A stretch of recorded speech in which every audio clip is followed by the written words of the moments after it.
Hey guys, welcome to Kicking All the Way. My name is Lolade Ogujimi and I'm the creative director and founder of Dainty Affairs Bakery, which is Nigeria's online store best known for cakes, desserts, and bakery treats. Well, Kicking All the Way for me was born from my need to share from my experience of running the business for almost 13 years now, and we've come a long way. And today's topic is how to create your bakery menu. So when you want to create your bakery menu, it's important you actually put some factors down, and this will actually help you streamline and decide which way you're going. And number one for me is, what are your strengths? When I first started as a cake maker, we were specific with the kind of cakes we wanted to do, and we're just doing fondant cakes, so we're talking celebration cakes for birthdays and for weddings. And for years and years, I'm talking well over 6 years, that is just what we concentrated on. So because we started making all this type of birthday cakes for kids, for adults, and wedding cakes, it enabled me to actually decide where I wanted to focus on, which was fondant. We do a lot of fondant cakes at Dainty Affairs, and we call them custom cakes because our strengths are we create very organically. Even if you send us images to copy or you want us to refer to another person's design, we kind of make the design our own. So for us at Dainty Affairs, we had to first of all decide, is this the route we want to continue to go after doing it for so long? Fondant cakes take a lot of time and effort, and if you're just starting out as a cake maker and that is kind of your direction, you will find out that you're spending so much hours making just one cake. So we started to think as time went on that instead of doing just this product that takes 1, 2, 3, 4 days or even a week or more, why don't we start creating other products that don't take as much time and we can do so much more of? So we decided to start to do things like buttercream cakes, desserts. We started to do things like cookies and brownies, cake slices, and we're just baking probably a certain type of cake. So we're baking vanilla cake, strawberry cake, chocolate, marble, and the only difference with this other variety I've just mentioned is the fact that cupcakes, for example, you have to bake them in this really small cake case. Cake slices, you have to bake them and cut them in slices and put really lovely decadent fillings. Desserts as well is almost like the same type of style. From us mastering the art of making fondant cakes, we also master the art of baking cakes correctly, properly, using the science of baking, and we use this technique to kind of build other products that you now see on our cake line. So I will say to you, what are your strengths? What can you do? And what do you like doing? Some of you will find out that as you are in your cake journey, you actually prefer buttercream cakes. You probably started out as fondant makers, but now you prefer to do buttercream cakes. Some of you prefer to do, or you veered off into making pastries. You like to make the meat pies, the donuts, the chin-chin. I mean, Nigeria, everyone loves pastries. So, you kind of have to streamline on what you like to do, what you can do. And that also helps when you want to factor in what your menu will be like. Okay, so number 2 point is, what does the market call for? I mean, it's okay to be in an environment where you like to do all these things I've just mentioned, but are your customers calling you for the things you've mentioned?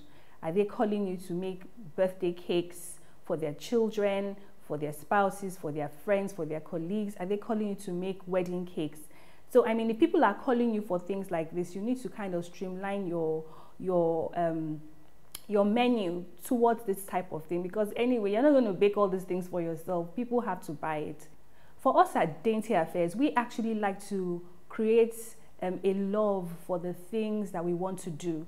So for example, I mean, someone might have called for a particular product and they've gone to our website, but because we have an array of other things that we do, you might go there thinking, oh, I want to do a fondant cake. But because you've seen that we've decorated a particular cake a certain way and it's buttercream, it looks really modern and chic and elegant, you end up ordering that.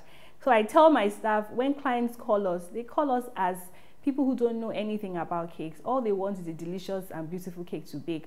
So even though you need to factor in what your customers want, you need to learn to actually tailor your menu towards your strengths. So if you want people to actually call you for a certain type of product, you need to have to put the work in. You need to carefully create the menu within that particular product and advertise it consistently and well, so that even if customers wanted something, when they come to you, they have a wide array of things they can see and choose from. I hope this makes sense. So the third point is, what does your competition sell? I mean, in Nigeria, for example, social media has made things so close that you can literally tell what the next baker is doing. And believe you me, the Nigerian cake industry is extremely professional. A lot of bakers know what they're doing.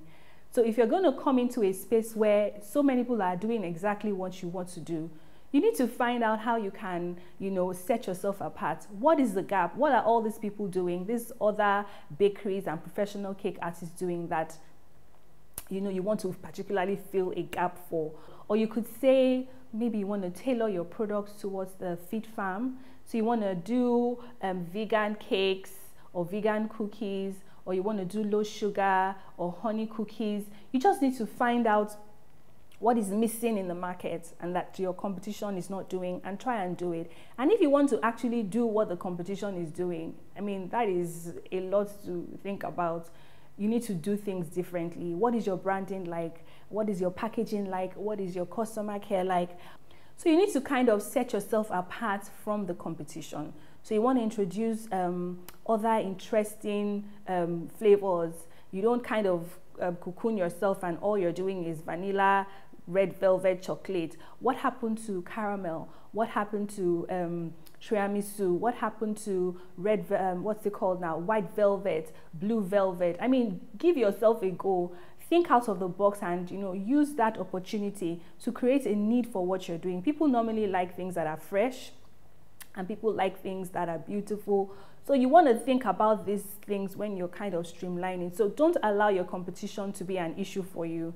Just kind of do your market study, do your survey, see where there's a gap and see where you can fit into and plug in properly, so that at least you'll be able to get that market space that would want you. So another point to consider is menu variety. I've mentioned a little bit about this before, but when you want to do your menu variety, you need to consider the fact that, for example, if you tell a client you do, or they've called you for a cake now, I mean, what is the variety under the type of cakes you make? So fondant, buttercream cakes, what else? Desserts. So under your fondant cakes, what kind of flavors can you actually do? For us at Dainty Affairs, there's some flavors we don't recommend for fondant cakes, because the weight of fondant is quite heavy and it could crush a very soft cake, so we like to keep our really soft cakes for the dessert part of our menu and for the buttercream part of our menu. So I would say to you, think about the variety. So if you're going to offer fondant cakes, what flavors can you actually bake for that fondant variety of cakes? If you're going to do buttercream cakes, what type of recipes or flavors can you offer under that list? If you're going to do desserts, oh my goodness, there's just so much to think about. If you're going to do cookies, oh my goodness, that again is like a whole world of possibilities. But you need to think about the different varieties and take time and write them down. Beyond that, you need to also factor in your fillings for your cakes. There's some buttercream fillings that are good for fondant cakes. There's some that are not good for fondant cakes. For example, the Swiss meringue buttercream, once you ice your cake with that, the cake has to go into the fridge. If you're going to do things like jam fillings, there's some fillings and coverings that need to be stored in a chiller or a cooled environment, unlike the regular buttercream cakes or the fondant cakes that are okay to stay in room temperature. If you're just starting out and you don't have like a fridge where you can store your finished desserts, I would say to you, kind of concentrate on products that don't need to be put in the fridge, okay? And save up and buy a befitting chilling system for your desserts. Another factor you need to consider is support and staff.